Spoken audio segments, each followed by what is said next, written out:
Hey guys, this is Matt with MoPro Gaming here with a quick tip on how to maximize your three-man pass rush. So right now we're in the nickel 335 normal, and I'll just show you what happens when you do a standard three-man rush. So if I have a standard three-man rush, right,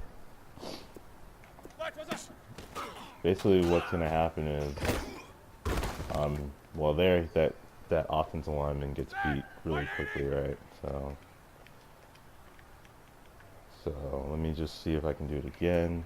But basically what I'm trying to get at is you can roll, see how you can kind of roll to this side, right? You could roll out, you got Michael Vick, right? Now you've got to put a spy out there, right?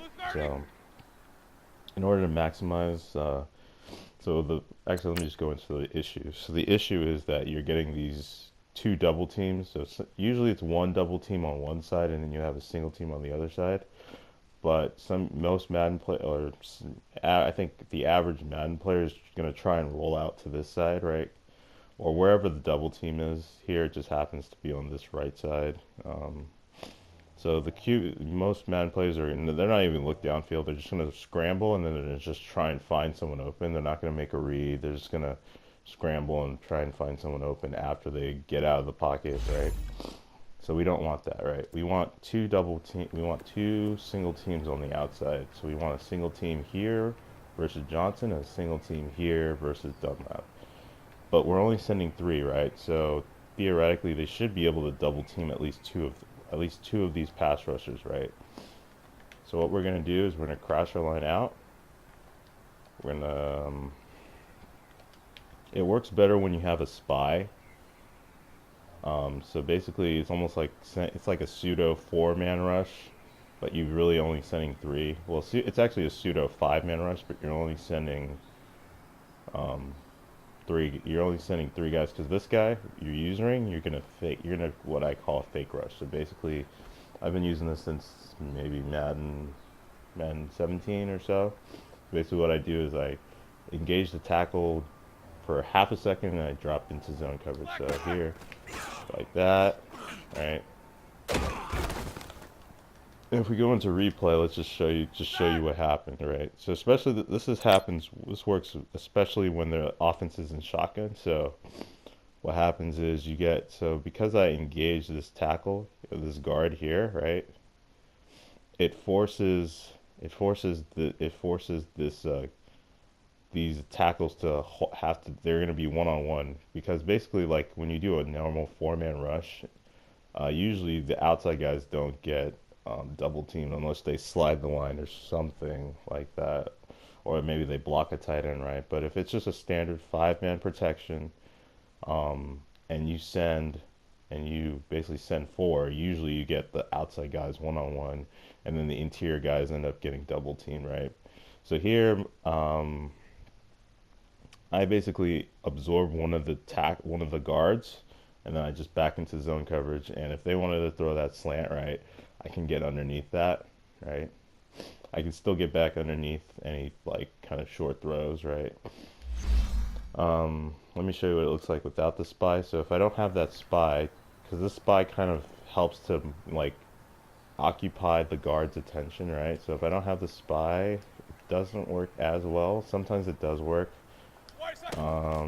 Yeah, see, it's not, you see how the end over there got double teamed there in that situation, right? So when I don't have the spy, it looks like sometimes the guard on this side his attention isn't occupied for long enough, right? So sometimes that's okay. Sometimes you can get away with that. So if I crash them to the right and then I do this without the spy, this should actually work. So crash them to the opposite side of where your fake rush is. Yeah, see, that didn't work. It still did not work. Let's see, what can we do here to make, that's just to say you do need to have a spy. You have to have one of these linebackers and a spy in order to maximize this kind of three-man pass rush, right? Right, so there, when you have the spy, it helps to occupy the attention, right?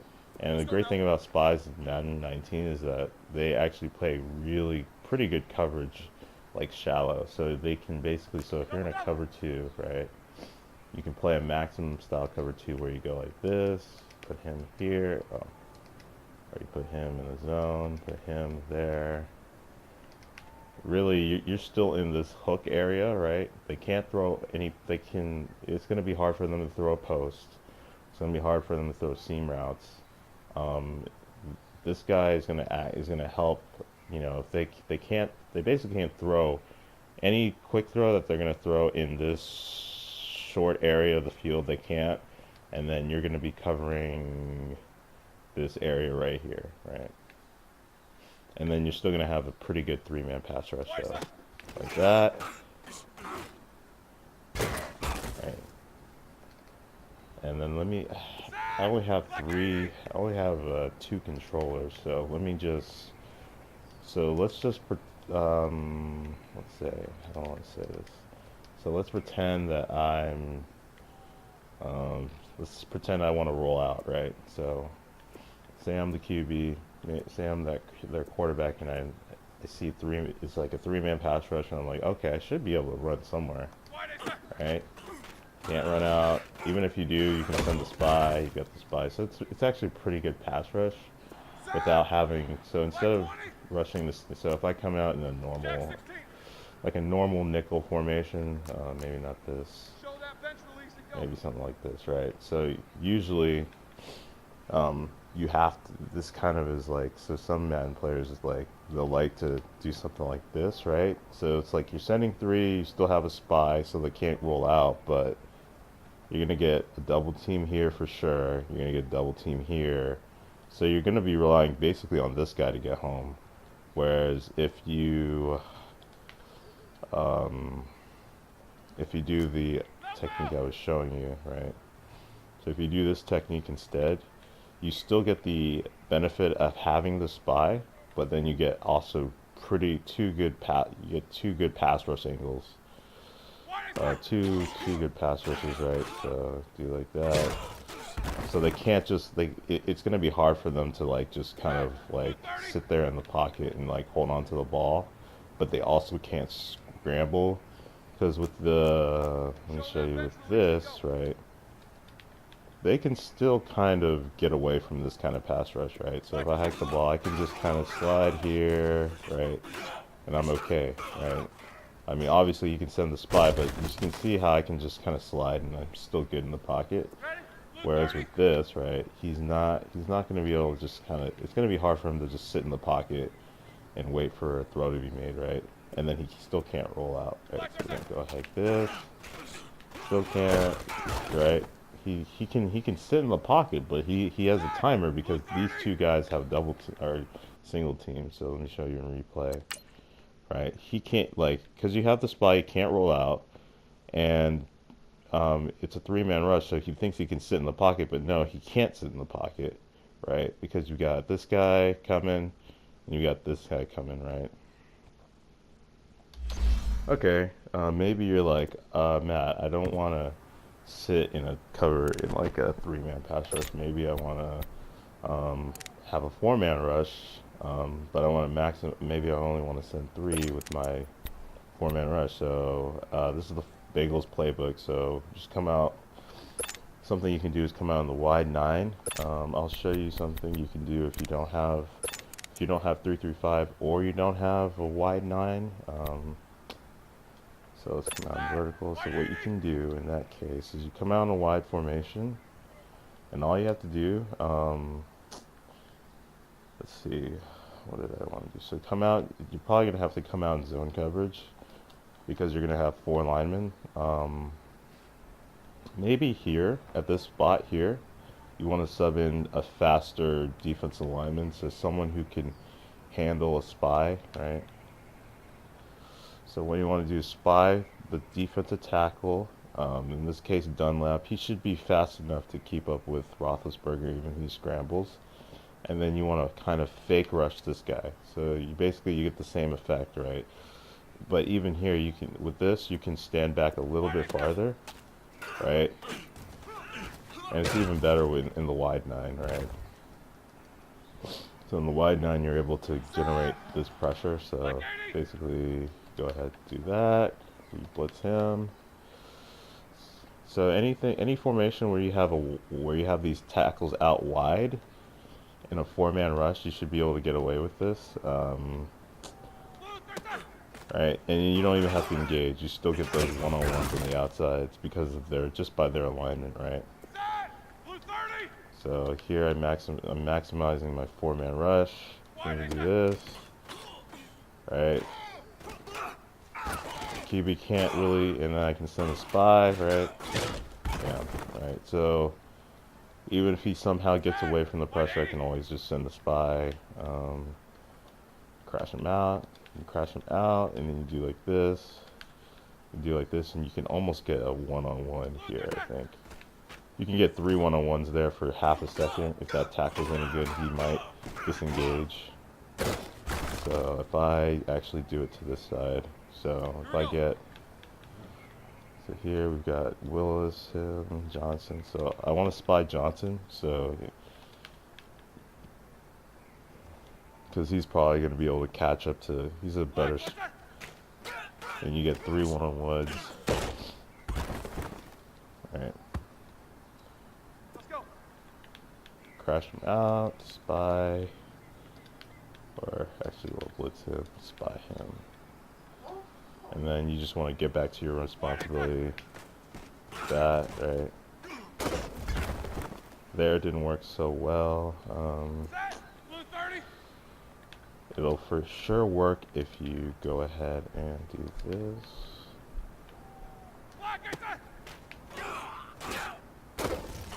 But you just want to make sure you back out.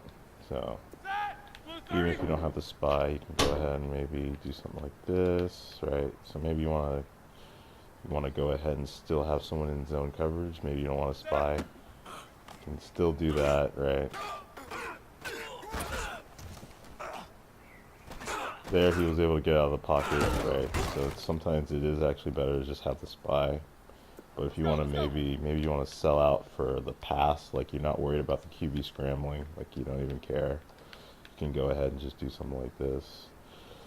So you put this guy in his zone coverage, so maybe you can even put him in a hook curl, vert hook, maybe a third hook, so you have like a second user. And at this spot, you probably want to put probably a defensive end who's pretty athletic, so maybe you want to put your Khalil Mack there, or your Von Miller there, or just someone with some speed who can capture the quarterback and do something like that.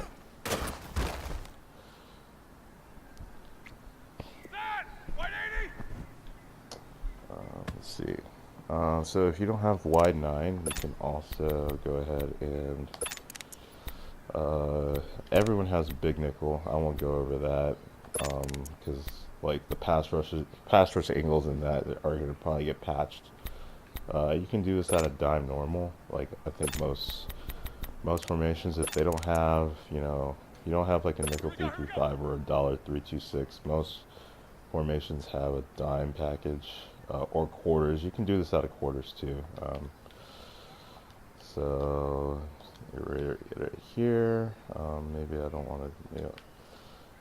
No, yeah, you can do it here, and then, or you can even go like this and send him to the left side, or you can spy him, right, and then you get back deep yourself, right? So like that, and you get home, get back, get back. Right.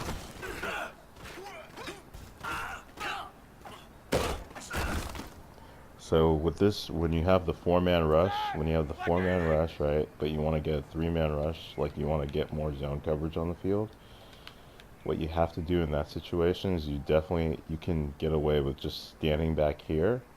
Because of their alignment, these guys, you can even spread them out, you can crash them out, right? And then you just go ahead and do this, right? And you just back out yourself. You get 3 one-on-one, two one-on-ones.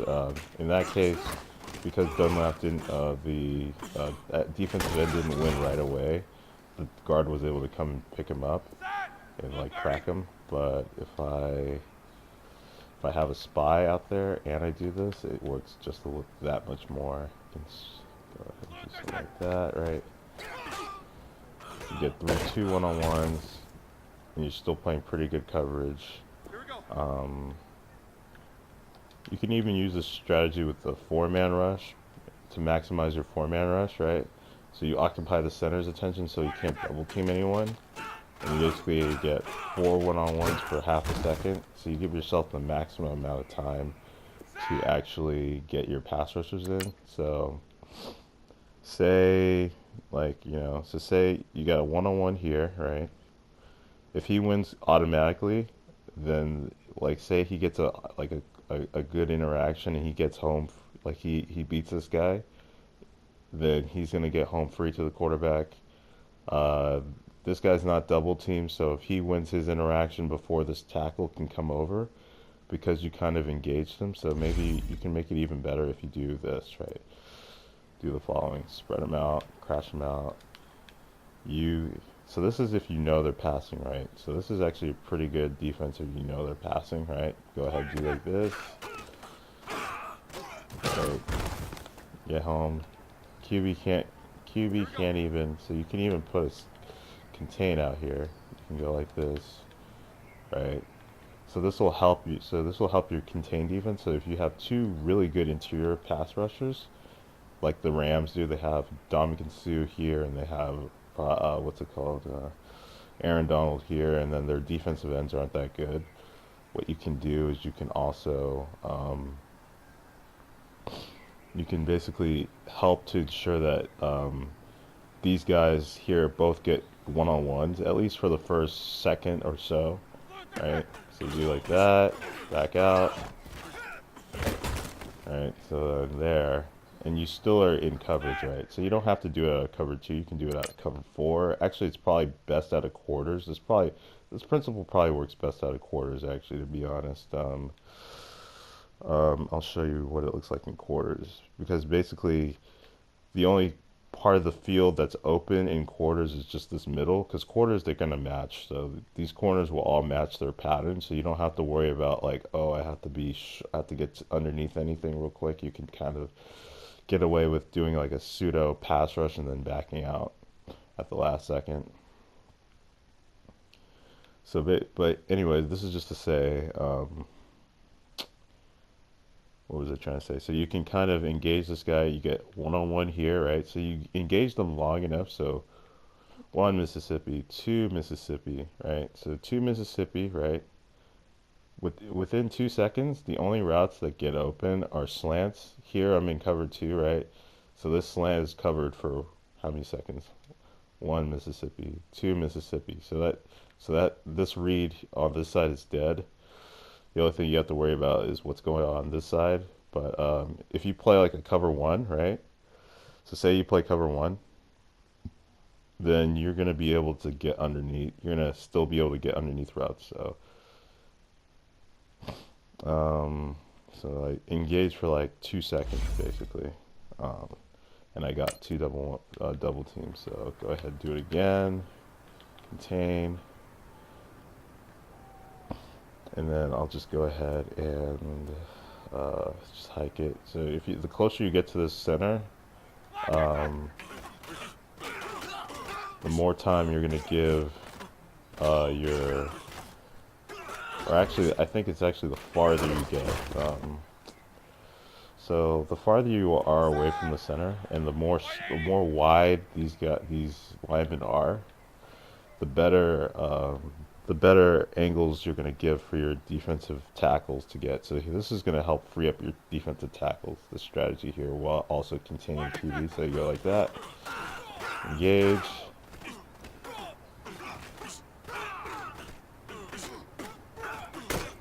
So maybe in order to illustrate this point, I actually have to sub in, to really hammer this point home that you can get pretty good 4-man pressure. I'm going to go ahead and instead of having him, I'm going to have, I think Lawson is a better pass rusher. And then I'll have Jordan. Well, actually, I'll just put my 2 best pass rushers in the inside, right? So I'll just go ahead, Dunlap and Atkins are the best pass rushers on this team, right? So go ahead, So maybe I want my two best pass rushers to get the interior pressure, and then I just want to contain the QB with the QB contain, right? So I crash them out, contain, right? So maybe I just have linebackers even out here. I can just have linebackers and just have two really good interior guys. I do something like this.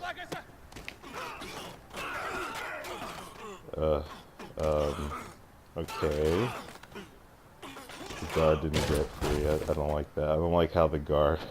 I don't like how the guard actually. Yeah, I don't like how this guard was able to hold him one-on-one for so long. It's kind of annoying. Alternatively, you can just do this. You don't have to contain them because they're so wide.